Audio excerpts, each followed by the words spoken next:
I floated through the nothingness, surrounded by darkness. I had a distinct feeling I'd heard voices.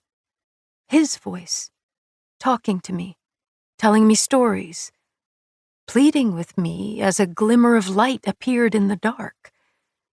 But then the pain came. I remembered that. Intense, searing pain accompanied by suffocating dread that snuffed out the light. I did something to stop it, but I couldn't recall what the voices told me, what had caused the pain or what I'd done.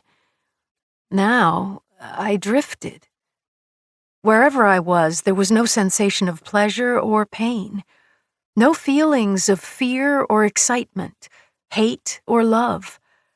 It was as if I had been emptied of all emotion and purpose. Whatever my identity had once been, it no longer held any significance.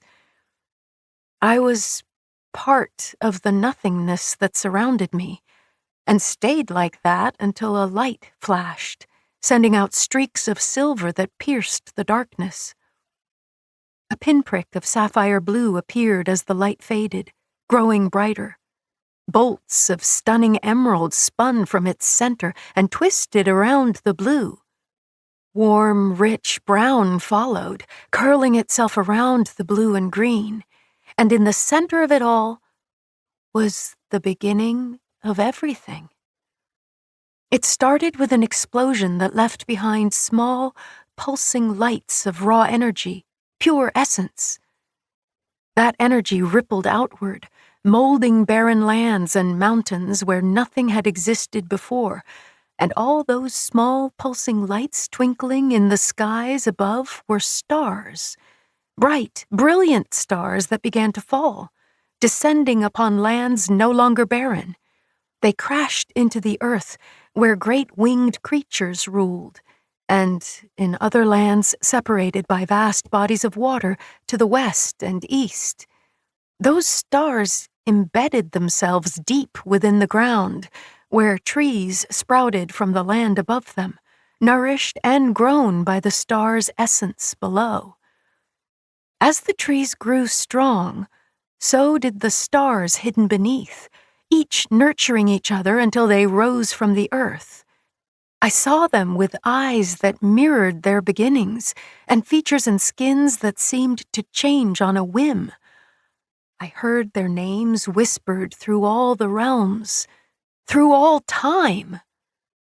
Gods, benevolent guardians, wrathful prosecutors, the watchers of man, elementals, the fair folk, fates, the first gods, the great creators, the ancient ones. And I saw their wars, first with the great winged beasts that ruled the lands, and then with their creations, because they had begun to dream of what was to come. 10 of the ancients, the dreamers, the protectors. I saw their flesh turn to fire as they burned off their essence to create the first primals, and understood why. They were desperate to ensure the balance of power remained untainted, because their dreams had warned them of what would happen if it didn't. A faint warmth sparked inside me and spread as creation changed. Gods were birthed from primal unions, gods that would one day ascend to primalhood. And those 10 ancients dreamed. They saw what was coming, the beginning of the end. And I saw that the end started with its very own beginning. The birth of a young god born of 2 primals and ascended into primalhood, the true primal of life. His insatiable thirst for life and curiosity led to the first being of duality, strengthening the truce between those who walked the land and the winged beasts who owned the sky. But I saw what the primal could not. He hadn't created them in the ways of the ancients. He'd given the beasts a choice, and from that singular act, something unexpected happened. To keep listening to this audiobook for free, click the link in the description.